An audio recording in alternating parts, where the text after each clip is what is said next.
नमस्कार, स्वागत है आप सभी का एक बार फिर से आनंदीबाई हरसिह सरस्वती बालिका विद्या मंदिर इंटर कॉलेज जालौन की ऑनलाइन स्टडी एजुकेशन में। मैं धर्मेंद्र कुमार सिंह राजा सर आज यहाँ पर आपको पढ़ाऊँगा।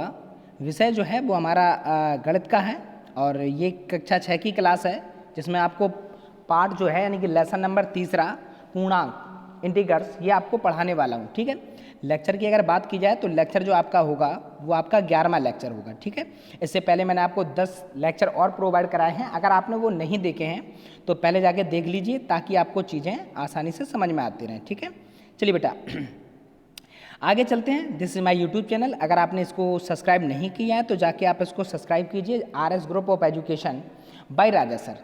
ठीक है, इससे होगा क्या, इससे ये होगा कि जब भी मैं कोई वीडियो अपलोड करूंगा तो आपके पास समय से नोटिफिकेशन पहुंच जाएगा और आपसे कोई भी वीडियो मिस नहीं होगी। तो आप चैनल को सब्सक्राइब कर दीजिए और अगर आपको वीडियो पसंद आती है तो लास्ट में आके उसको अंत में लाइक ज़रूर करना। ठीक है, चलिए बेटा चलते हैं। आज हमको पढ़ना क्या है, पहले तो वो उस बारे में ज़रा बात करते हैं। देखिए ऐसा है, हम लोग पढ़ने वाले हैं पूर्णांक के बारे में। ठीक, सबसे पहले तो हम ये जानेंगे कि आखिर पूर्णांक होता क्या है। ठीक है, किन संख्याओं को हम लोग पूर्णांक कहते हैं। तो अगर बात की जाए तो सबसे पहले संख्या पद्धति यानी कि जो नंबर सिस्टम होता है ना, इसमें सभी पूर्ण संख्याएं ले लीजिए, यानी कि जो भी आपके होल नंबर्स हैं उनको ले लीजिए और ऋणात्मक संख्याओं को ले लीजिए यानी नेगेटिव नंबर्स को। ठीक है, और साथ में मिला दीजिए। तो साथ में मिलकर जो एक समूह बनेगा, संग्रह बनेगा, उसी को हम लोग बेटा कहते हैं पूर्णांक यानी कि इंटीग्रल्स। ठीक है, एग्जाम्पल के तौर पर अगर देखा जाए तो यहाँ से ये अगर बात की जाए 10, 8, 7, 6 हो गया आपका, है ना, 0 हो गया आपका। ये सारे जो हैं वो आपकी क्या थी, पूर्ण संख्या है, क्योंकि 0 को पूर्ण संख्या माना जाता है, आपको पता ही है। बट इसमें हमने क्या जोड़ा, ऋणात्मक संख्याओं को और ऐड कर दिया। जैसे -6 है, -9 हो गया, -11 हो गया, इनको हमने और ऐड कर दिया। जब हम इनको ऐड कर देते हैं फिर जो ये जो पूरा समूह बना संख्याओं का, ये पूरा जो सिस्टम बना, इसी को बेटा हम लोग क्या कहते हैं, इसको हम लोग कहते हैं पूर्णांक। ठीक है, और अगर बात की जाए तो पूर्णांक 3 प्रकार के हो गए। पहला तो आपका धनात्मक हो गया, दूसरा आपका ऋणात्मक हो गया और तीसरा आपका होता है 0, जो ना तो धनात्मक होता है और ना ही ऋणात्मक होता है। ठीक है, इतनी चीज़ आपको याद करनी है। समझ में आ गया? उम्मीद है कि आपको चीज़ समझ में आ रही होगी। तो यहाँ पर जो पूर्णांक हैं वो आपको समझ में आ गए होंगे। ठीक है ना, पूर्णांक क्या होते हैं पूर्णांक समझ में आ गया आपको, यानी कि अगर हम सभी पूर्ण संख्याओं को ऐड करें और उनमें ऋणात्मक संख्याओं को अगर हम जोड़ दें, जैसे कि ये सारी हमारी पूर्ण संख्याएं थी और ये हमारे ऋणात्मक नंबर थे, है ना, अगर हमने इनको ऐड कर दिया तो ये जो पूरा सिस्टम बना ये आपके क्या कहलाएंगे, पूर्णांक कहलाएंगे। और ये कितने प्रकार के होते हैं, 3 प्रकार के। जरा चलते हैं आगे और बात करते हैं। देखिए यहाँ पर आपको लाइन जो है, नंबर लाइन पे आपको दर्शाया जा रहा है। जैसे यहाँ पर जो 0 है वो आपको याद रखना है, ये ना तो पॉजिटिव होता है और ना ही निगेटिव होता है। पहले तो आपको इतना याद करना है, क्या करना है, और ये हमेशा धनात्मक जो आपके पूर्णांक होते हैं, जो ऋणात्मक पूर्णांक होते हैं, इनके मिडिल में रहता है, यानी कि बीच में रहता है। ये आपको याद करना है कि 0 जो होता है वो ना तो धनात्मक होता है और ना ही ऋणात्मक होता है। ठीक है, अगर हम पॉजिटिव संख्याओं की बात करें, पॉजिटिव पूर्णांक होते हैं वो कहाँ की ओर जाते हैं, यहाँ पर इस प्रकार से ये बढ़ते हैं, बढ़ते हुए क्रम में 1, 2, 3, 4। ठीक है ना, और अगर हम नेगेटिव की बात की जाए तो यहाँ पर 1, 2, 3 और ये हमारा क्या होगा 4। और 0 जो होता है वो इन दोनों कहाँ होता है, बीच में होता है। ठीक है ना, ये समझ में आ रहा है ना आपको। तो यहाँ पर ये संख्या रेखा पर दर्शाया गया है। लाइन तो आप जानते हैं ना, नंबर लाइन जो है वो इससे पहले भी मैं इसके बारे में चर्चा कर चुका हूँ, तो ये चीज़ आपको समझ में आ गई होगी। ठीक है ना, यानी कि पूर्णांक जो हैं सभी पूर्ण संख्याओं को मिला दीजिए, होल नंबर्स को मिला दीजिए और नेगेटिव नंबर्स को मिला के जो कॉम्बिनेशन तैयार होता है उसी को हम लोग कहते हैं इंटीग्रल्स यानी कि पूर्णांक। ठीक है, और ये कितने प्रकार के होते हैं, 3 प्रकार के। एक तो पॉजिटिव, दूसरे नेगेटिव और तीसरा आपका 0 होता है, जो कि ना तो पॉजिटिव होता है और ना ही नेगेटिव होता है, और ये हमेशा कहाँ रहता है, दोनों संख्याओं के बीच में रहता है। ठीक है, ये आपको याद करना है।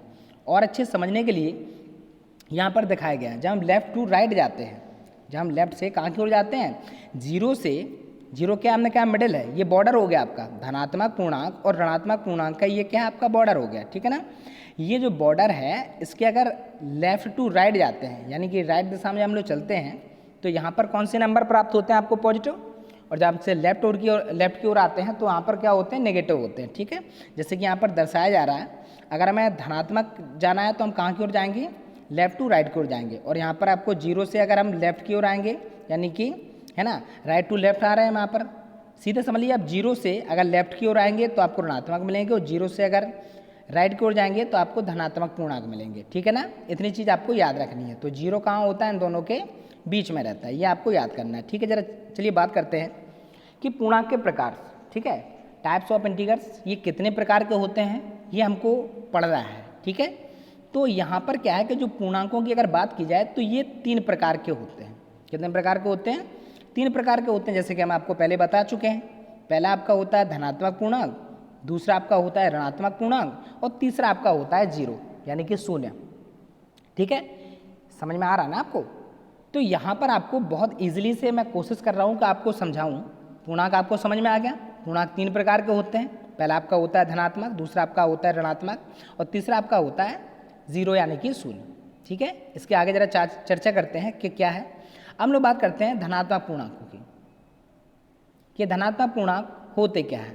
तो जो पूर्ण संख्याएं धनात्मक होती हैं, पूर्ण संख्याएं जो आपने पढ़ी है ना, जैसे 0 से लेके 1 2 3 4 5 6 से आगे जितने भी ले सकें आप, जितना भी नंबर ले सकते हैं, बड़ा से बड़ा आप ले सकते हैं उसमें। तो ये धनात्मक जो नंबर होते हैं या जो ऋणात्मक ना हो, जब जो धनात्मक है वो ऋणात्मक तो होंगे नहीं। ठीक है ना, तो उन्हीं को हम लोग क्या कहते हैं, धनात्मक नंबर कहते हैं, यानी कि धनात्मक पूर्णांक कहते हैं। ठीक है, अब यहाँ पर आपको याद करना है कि धनात्मक जो पूर्णांक होते हैं उनमें धन चिन्ह लिया जाता है, यानी कि प्लस चिन्ह लिया जाता है, लेकिन ज़रूरी नहीं कि प्लस लिया ही जाए। ठीक है, जैसे मान लीजिए अगर हम यहाँ पर 4 लिखते हैं, 4 लिखते हैं, और आपसे पूछते हैं ये पॉजिटिव है या नेगेटिव, तो आपको ये पढ़ाया गया छोटी क्लासेस में कि जब प्लस की संख्या होती है तो ज़रूरी नहीं है कि उसमें अगर एक संख्या है तो उसमें आप प्लस आगे दिखाएं, वो प्लस की मानी जाती है। हाँ, अगर कोई नेगेटिव नंबर है लाइक दिस, है ना, तो यहाँ पर क्या होगा, आपको नेगेटिव जो नंबर है वो नेगेटिव का चिन्ह आपको दिखाना पड़ेगा। तो ये आपको चीज़ें याद रखनी है। क्या याद रखना है कि सबसे पहले तो जो धनात्मक संख्याएं होती हैं वो धनात्मक पूर्णांक कहलाते हैं, और इनमें प्लस का साइन लगा होता है, और नहीं भी लगा होगा, अगर कोई साइन नहीं लगा होगा तो वो प्लस का ही माना जाएगा अगर कोई एक संख्या है। हालांकि जब 2-3 संख्याओं को ऐड करते हैं तो बीच में प्लस का साइन हम लोग लगाते हैं। आमतौर पर जो धनात्मक पूर्णांक होते हैं वो आगे लिखने में सुविधा यानी कि चिन्ह नहीं लगाया जाता। जी आपको दिखाया यहाँ पर चिन्ह जो है वो नहीं लगाया जा सकता है, लेकिन कभी कभी हम आवश्यकता के अनुसार धनात्मक पूर्णांकों के आगे धन का चिन्ह लगा देते हैं। यानी कि जब आपको कंडीशन के हिसाब से है, अगर आपको कोई ऐसा है कि आप वहाँ पर गलती कर सकते हैं या आपको चीज़ें समझ में नहीं आ रही तो प्लस का साइन आप वहाँ पर लगा सकते हैं। ठीक है ना, और जो ये पूर्णांक जो होते हैं वो रेखा के कहाँ ओर जाते हैं, जैसे हमने बता दिया राइट यानी कि दाईं ओर जाते हैं। कहाँ की ओर मिलते हैं, दाईं ओर। और अगर लेफ्ट की ओर आते हैं तो क्या निकलते हैं, नेगेटिव यानी कि ऋणात्मक आपके जो होंगे पूर्णांक वो मिलेंगे। ठीक है, तो ये चीज़ आपको समझ में आ गई होगी। चलो आगे चलते हैं क्लास में अपनी, और क्लास में आगे ये है कि धनात्मक पूर्णांक के उदाहरण हमको पता करना है। ठीक है, कि एग्जाम्पल इसके क्या है। ठीक है, तो यहाँ पर जैसे कि दिखाई दे रहा है 1 2 3 4 है ना, 5 6 7 8। अब यहाँ पर डॉट डॉट डॉट का मतलब क्या होता है, डॉट डॉट डॉट का मतलब ये है कि जितनी भी संख्याएं आगे वाली हैं, कोई भी संख्या जो है वो आप यहाँ पर फिल कर सकते हैं, वो सभी क्या आएंगे, धनात्मक पूर्णांक होंगे। जैसे कि यहाँ पर आप सभी संख्याओं में एक कॉमन चीज़ दिख रहे हैं कि किसी में भी प्लस का साइन नहीं है ना, क्योंकि हमने क्या कहा था आपको, 5 जैसे आप लिखेंगे तो ज़रूरी नहीं, अगर आपको आवश्यकता पड़ती है कहीं आपको दिखाना है तो आप प्लस का साइन लगा सकते हैं, बट लगाया नहीं जाता है क्योंकि प्लस का साइन इसको माना जाता है। ठीक है ना, अब क्या है यहाँ पर दूसरा पॉइंट क्या कहता है, जो ऋणात्मक है ना एवं शून्य के अलावा सारे पूर्णांक जो होते हैं वो धनात्मक होते हैं। सीधी बात आपको याद रखनी है कि जो ऋणात्मक नहीं है, शून्य नहीं है, वो सारे क्या होगा, धनात्मक हैं।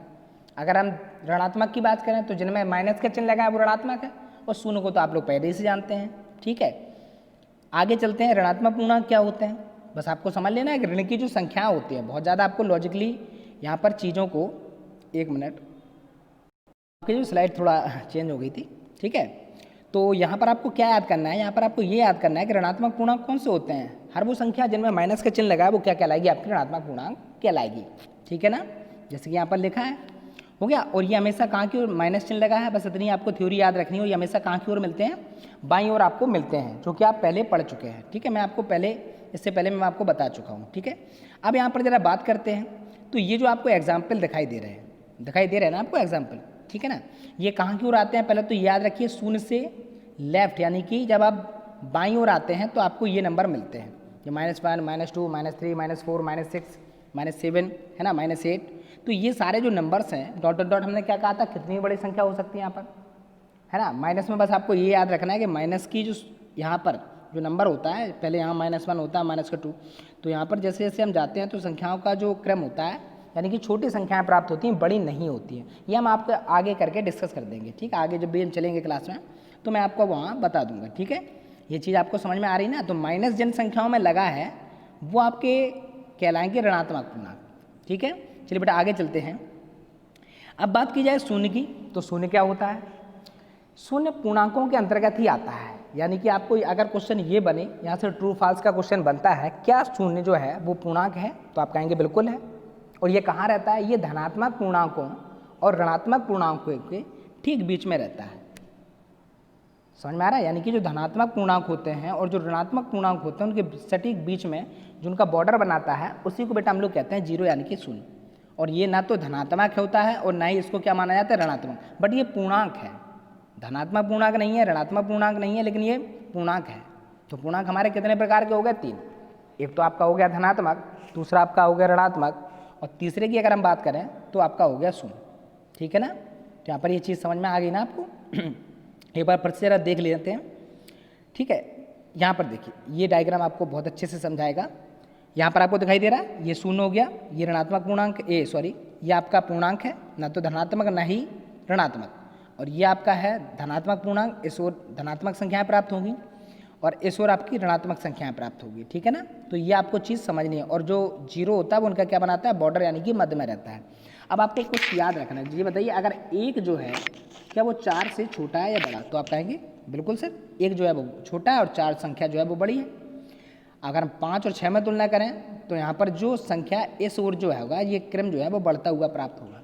लेकिन माइनस में ऐसा नहीं होता है।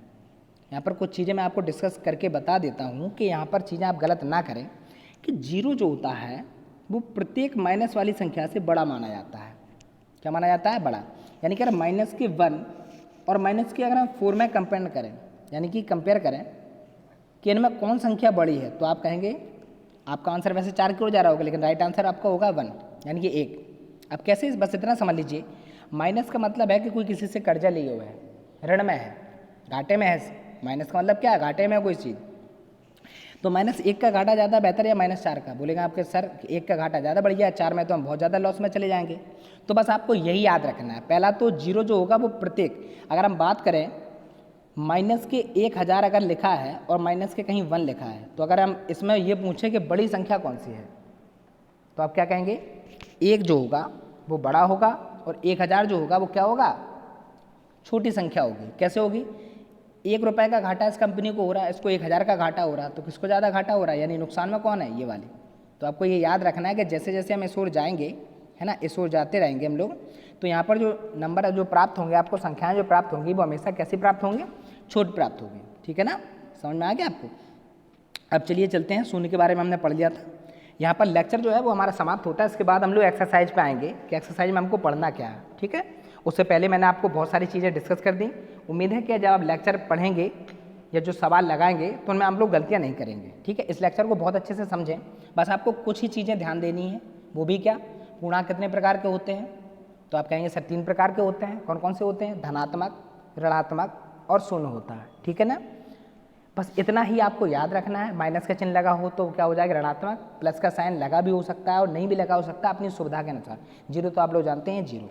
जैसे कि हमने पिछले लेक्चर में भी आपसे कहा था, अगर आपके पास कोई आइडिया है, ठीक है ना, तो यहाँ पर आप जाके विजिट कर सकते हैं, विजिट mygov.in पर, और यहाँ पर आप अपने आइडिया सबमिशन कर सकते हैं, यानी सबमिट कर सकते हैं। और अगर आपका आइडिया सबमिट हुआ, अच्छा लगा सरकार को, तो वो आपको आइडिया किस संदर्भ में देना है? आपको इस समय जो पेंडेमिक चल रहा है, इस दौरान बच्चे डिप्रेशन में न जाएं, उनकी पढ़ाई चलती रहे, तो किस प्रकार से अच्छी पढ़ाई होती रहे, अगर ऐसा कोई आइडिया आपके दिमाग में है जो स्टूडेंट्स के लिए बेहतर हो, ठीक है ना। जो बहुत सारे बच्चे जो हैं वो नहीं पढ़ पा रहे हैं, आप लोगों के पास ऑनलाइन एजुकेशन पहुंच रही क्योंकि आपके पास इंटरनेट अवेलेबल है और आपके पास मोबाइल्स हैं, तो ये सारी चीज़ें आपके पास है। इसलिए आप शिक्षा, बहुत से लोग ऐसे भी हैं जो मोबाइल नहीं है इनके पास, जो शिक्षा ग्रहण नहीं कर पा रहे हैं, ठीक है ना। तो उनके लिए कोई अगर आइडिया आपके पास हो तो आप इस वेबसाइट पर जाकर सबमिट कर सकते हैं। इसके लिए आपको हो सकता है कि पुरस्कार भी दिया जाए। तो ये आत्मनिर्भर भारत के लिए मनोदर्पण नाम का एक पोर्टल चालू किया गया है। अगर आप जाएं, अगर आपके पास कोई आइडिया है तो आप उसमें सबमिट कर सकते हैं। इसी के साथ ये लेक्चर समाप्त होता है। और अगर आपको वीडियो पसंद आई है तो लाइक करें, चैनल को सब्सक्राइब करें। धन्यवाद।